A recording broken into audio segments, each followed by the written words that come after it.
Here's something that confuses people. You can sit in a completely packed restaurant on a Friday night and feel perfectly fine. The energy, the buzz of conversation, the atmosphere, you might even love it. But take that same person, put them in a crowded concert where bodies are pressed together, and suddenly everything changes. Chest tightens, breath shortens, the desperate need to get out. You just said you were fine at the restaurant last week, your friend says, confused. Why is this different? And honestly, you might not even know how to explain it. Here's what makes this experience so isolating. When you try to explain that you hate crowds, people assume you mean all crowds. They think you're antisocial, anxious, or difficult. But that's not it at all, because you don't hate all crowds. You hate specific kinds of crowded situations, the ones that lack something fundamental that your nervous system needs. The restaurant had it, the concert doesn't. And once you understand what it is, everything about how you navigate the world will make sense. What you're experiencing isn't weakness, social anxiety, or introversion gone wrong. It's rooted in something called proxemics, the study of how humans use space in communication and how population density affects behavior. Your brain has specific spatial requirements that other people's brains don't have, and when those requirements aren't met, your nervous system sounds the alarm. Let's dig into what's really happening. Here's the distinction that most people miss, and it's the key to everything. You might actually enjoy a completely full restaurant. The energy of a busy Friday night, voices layered over each other, the place humming with life, that can feel good. But here's what makes it work: structure. In a restaurant, everyone has their defined space. You have your table, preferably a booth with actual walls that create clear boundaries. They have their table. There's an implicit social contract. This zone is yours, that zone is theirs. No one's randomly wandering through your personal bubble. No one's going to suddenly brush against you from an unexpected direction. Personal space refers to the physical area surrounding a person that they regard as psychologically theirs. Most people feel discomfort, anger, or anxiety when their personal space is encroached. In a booth, you have walls, literal, physical barriers between you and others. You can lean back against something solid. You know exactly where your space ends and someone else's begins. Your brain can relax because your boundaries are clear and protected. Now compare that to a concert where people are standing body to body. No defined boundaries, no predictable movement patterns, no walls protecting your space. Just constant proximity with strangers, constant navigation, constant violation of your personal bubble from every direction. Or a crowded stopping mall where people flow around you chaotically. Someone stops suddenly in front of you, someone else cuts across your path, a child darts past. Every direction holds potential collision. Your brain can't map it. It can't predict it. It can't control it. This is why some crowded environments bother you while others don't. It's not the number of people. It's whether you have defined, protected personal space. A packed movie theater, everyone has assigned seats, everyone faces forward, your armrest creates a boundary. That works. A standing room only event? No assigned spaces, people pressing from all directions, no escape route, no boundaries. That triggers anxiety. Highly sensitive people often feel trapped in crowded settings where they can't escape the overwhelming situation, and they can even get overstimulated by the very idea that they can't escape. But in a booth at a restaurant, you're not trapped. You have your territory. You can leave when you want. You're in control. Your nervous system needs two things: physical space and predictability. Structured crowds provide both. Unstructured crowds provide neither. Let's talk about something fascinating that most people have never heard of: proxemics, the study of how individuals use space in interpersonal interactions, pioneered by anthropologist Edward T. Hall in the 1960s. Hall identified 4 distinct spatial zones: intimate space, which is 0 to 18 inches, personal space, 18 inches to 4 feet, social space, 4 to 10 feet, and public space, over 10 feet. These aren't arbitrary measurements. They represent psychological boundaries that affect how comfortable we feel in different situations. Here's what matters. Not everyone has the same sized bubbles. The distance surrounding a person forms their personal space, the region they regard as psychologically theirs. Your personal space bubble is larger than most people's. When strangers enter that bubble, when they stand too close, when you can feel their breath, when you have to navigate through tight spaces between bodies, your stress response activates. This isn't about being uptight. In crowded elevators or packed subway cars, unwanted closeness goes on for considerable time, accompanied by physical jostling. People often deal with space violation by psychologically removing themselves, closing their eyes, or listening to music through earphones. But here's the crucial part. Discomfort in a crowded elevator is usually transitory, since most rides last only moments. But a packed subway car, where the unwanted closeness continues for extended time, creates significantly more stress. The same applies to concerts versus restaurants. In a restaurant booth, your personal space is protected. No one crosses that threshold. But at a concert, where you're standing in a compressed crowd, your personal space is violated constantly from every direction with no end in sight. According to psychologist Robert Sommer, one method of dealing with violated personal space is dehumanization. On subways, crowded people often imagine those intruding on their space as inanimate. Your brain literally has to shut down part of its social processing just to cope. That's exhausting. That's why you need recovery time after unstructured crowds, not because you're weak, but because your brain has been running emergency protocols just to manage the. Here's something crucial. Your brain doesn't necessarily need quiet or emptiness. What it needs is predictability, a sense of order and structure that allows it to anticipate what comes next. And this is why some crowded places feel fine, while others trigger anxiety. Think about the difference. Structured environment, like a restaurant. People stay seated in designated spaces. Movement is predictable. Servers follow established paths. Customers enter and exit through clear routes. Everyone understands the social contract. You don't invade another table's space. Noise is steady, not chaotic. Your booth gives you walls, boundaries, a protected zone. Unstructured environment, like a concert or mall. No assigned spaces, people moving in random directions at random speeds, unpredictable surges when music intensifies, when a sale is announced, someone's elbow in your back, someone else cutting across your path, no clear escape route, no boundaries, no control. Our nervous system likes predictability. When that is violated, it can go into a state of fear and hypervigilance, activating a stress response that leads to muscle tightening, increased heart rate, and associated feelings of fear and anxiety. Anxiety thrives in chaotic and unpredictable environments. Establishing structure and predictability introduces a sense of order that significantly reduces anxiety levels by eliminating the element of surprise and uncertainty. Your brain can handle a lot of stimulation when there's structure underneath it. A busy restaurant is stimulating, but it's predictable. Everyone stays in their lane. The flow makes sense. What your brain can't handle is unpredictable chaos, where your personal boundaries are constantly violated and you can't anticipate what's coming next. This explains why you can probably tolerate a full airplane where you have an assigned seat, everyone stays put, and there's clear personal space. A packed movie theater with assigned seats, predictable behavior, and everyone faces forward. A busy coffee shop where tables create zones and people generally stay seated. But you struggle with shopping mall crowds with random movement and people cutting across your path constantly. Street festivals with dense crowds flowing in all directions. Standing room concerts with no defined space, constant proximity, and unpredictable movement. You're not being difficult. Your brain simply needs environments where it can connect dots, understand systems, and make sense of the world. Crowds break patterns with unpredictable motion, noise, and interaction. Here's something most people don't understand.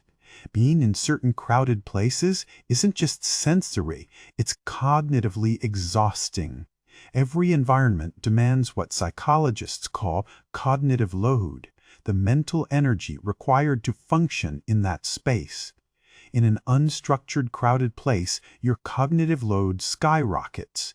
Your brain handles multiple tasks simultaneously, tracking your body in space, predicting others' movements, navigating unpredictability, monitoring potential social interactions, filtering sounds, adjusting to visual chaos, and maintaining emotional balance.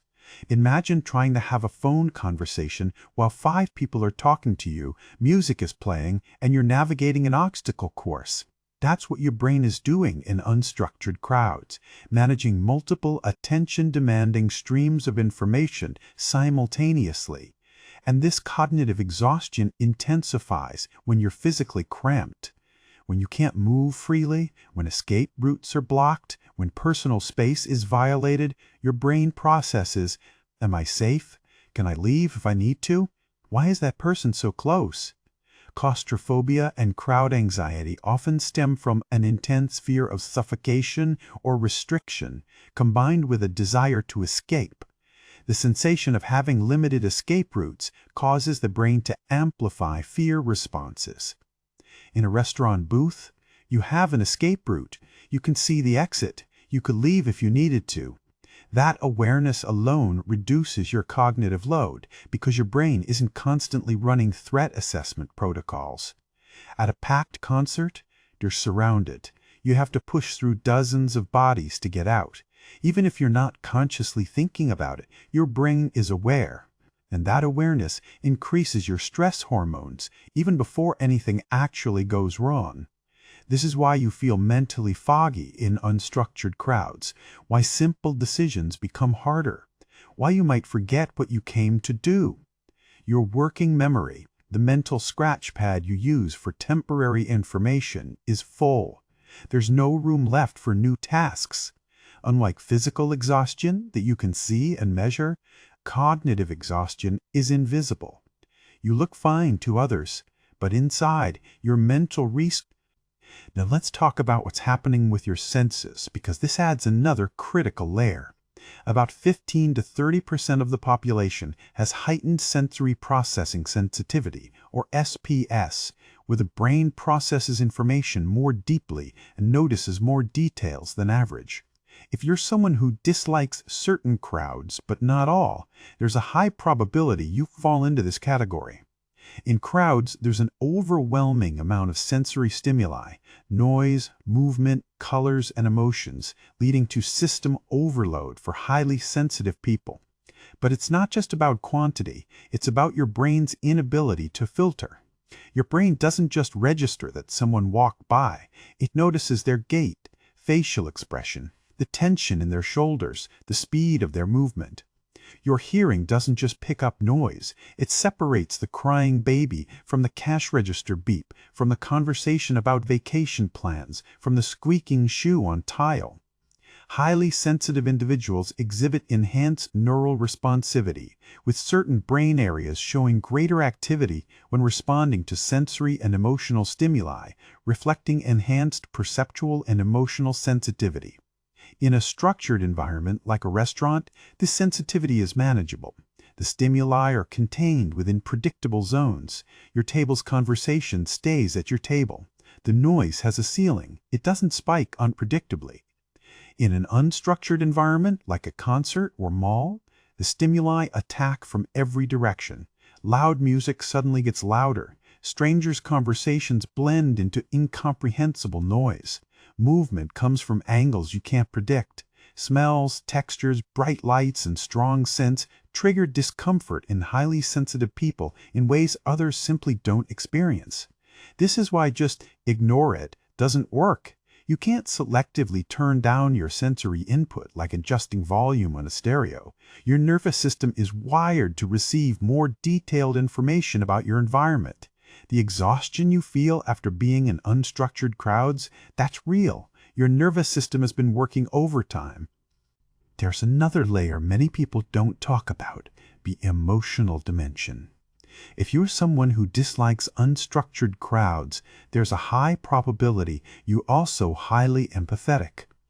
For people with high empathy, walking into a crowded room means being hit with a wave of emotions, people's joys, anxieties, frustrations, and excitement all at once, like tuning into a radio station where all channels play simultaneously.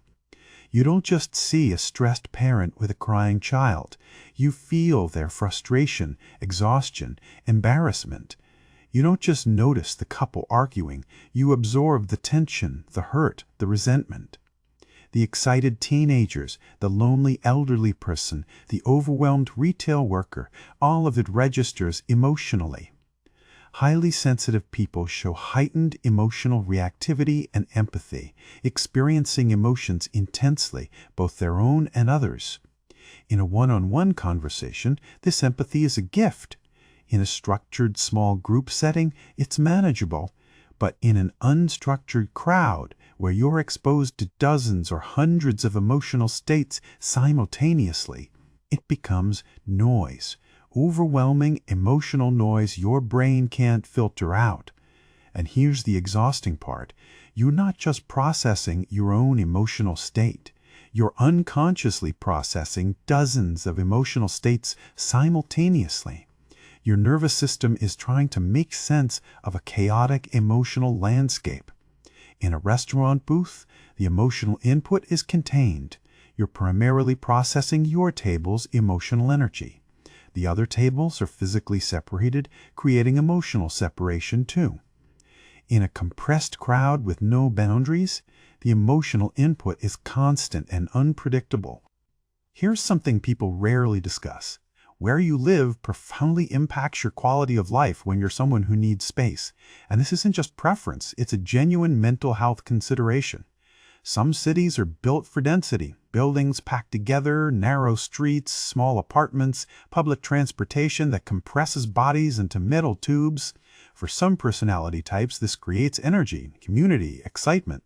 But if you're wired to need space, dense urban environments can be a constant low-level stressor. Every commute requires navigating compressed crowds. Every grocery run requires mental preparation. Every day requires managing discomfort just to accomplish basic tasks. Other places are built differently.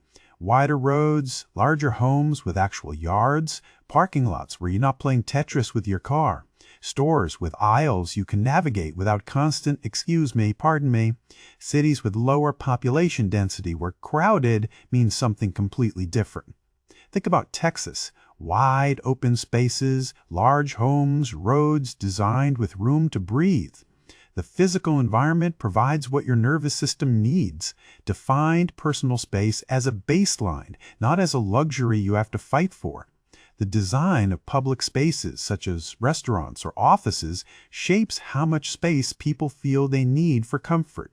Environments prioritizing privacy and spaciousness allow people to maintain comfortable distance. This isn't about urban versus rural or city versus suburbs. It's about the ratio of people to space.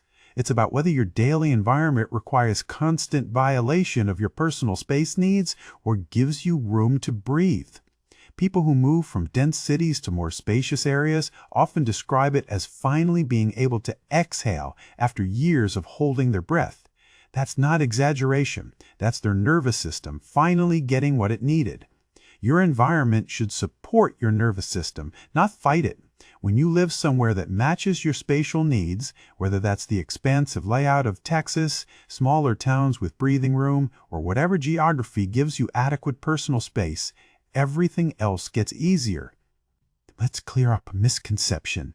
Hating unstructured crowds doesn't automatically mean you're an introvert, but there's often overlap. Introverts tend to hate crowds because crowds expose them to unwanted small talk situations that are hard to prevent or escape. But sensory processing sensitivity is different from introversion, though they can coexist.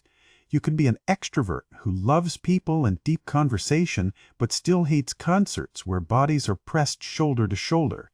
You can love socializing, but need that socializing to happen in structured environments with clear boundaries. The key difference: introversion is about where you get energy. Introverts recharge in solitude. Extroverts recharge through social interaction. Sensory processing sensitivity is about how deeply your nervous system processes stimuli. And spatial sensitivity is about how much physical distance you need to feel safe. Contrary to common misconception, highly sensitive people include both introverts and extroverts. About 30% of highly sensitive people are actually extroverts who love socializing but need carefully managed sensory environments and protected personal space. Crowds tend to foster small talk and shallow socializing, which introverts particularly dislike, preferring deeper, more meaningful connections. So, if you're both highly sensitive and introverted, unstructured crowds hit you with a triple challenge: sensory overload, plus superficial social interaction, plus physical space invasion. This explains why you might love a dinner party with 6 friends around a large table, but feel genuine anxiety at a standing room-only concert. Same number of people potentially, completely different physical and social context. One offers space, structure, and controlled stimulation. The other offers compression, chaos, and unpredictable stimulation. You not being difficult when you decline certain invitations, you being honest about your nervous system's requirements. So where does this leave you? With a choice. Continue forcing yourself into environments that drain you, or start designing a life that honors how your brain actually works. First, stop apologizing. There is nothing wrong with you for feeling this way. People who dislike certain crowded places aren't weak, antisocial, or difficult. They're wired differently, more sensitive to signals, more aware of things others overlook. Second, understand your patterns. Maybe you hate shopping malls, but love structured markets with defined vendor spaces. Maybe concerts drain you, but you're fine at ticketed events with assigned seating. Maybe you can handle crowds for short periods in the morning, but not evenings. These patterns matter. They're data about your nervous system's needs. Third, plan accordingly. Avoiding unstructured crowds takes planning, choosing off-peak times, opting for mornings over afternoons, selecting structured events over chaotic ones. This isn't being difficult, it's being intelligent about energy management. When you choose restaurants, ask for a booth. When you attend events, look for assigned seating. When you move or travel, consider whether the environment provides adequate personal space as baseline. These aren't unreasonable requests. They're accommodations for how your nervous system functions. Fourth, embrace your strengths. Highly sensitive people often score higher in empathy, emotional intelligence, perceptiveness, and intuitive reasoning. They don't just experience the world, they interpret it. While others skim the surface, you observe deeply. While others rush, you think. While others miss signals, you're reading them all. Many people who prefer structured environments have a depth-focused cognitive style, preferring fewer things but with more meaning, fewer conversations but deeper ones, fewer relationships but stronger ones. Your brain isn't broken, it's specialized. You're built for depth, not breadth. For quality, not quantity. For structure, not chaos. For meaning, not noise. Your dislike of unstructured crowds isn't a limitation, it's a map, a guide, a quiet, steady voice saying, your path is not the loud one, but the meaningful one. The moment you stop trying to fit into environments that don't align with who you are, you discover something remarkable. Your life begins to feel like it finally belongs to you. Not quieter necessarily, but clearer. Not smaller, but more intentional. Not limited, but focused on what actually matters. You're not too sensitive. You're not too demanding. You're not broken. You're simply someone who experiences the world with more awareness, more depth, more consciousness than the noise-adapted majority. Your need for structure, boundaries, and adequate personal space is your nervous system protecting something valuable. Your depth, your clarity, your authentic self. Listen to it.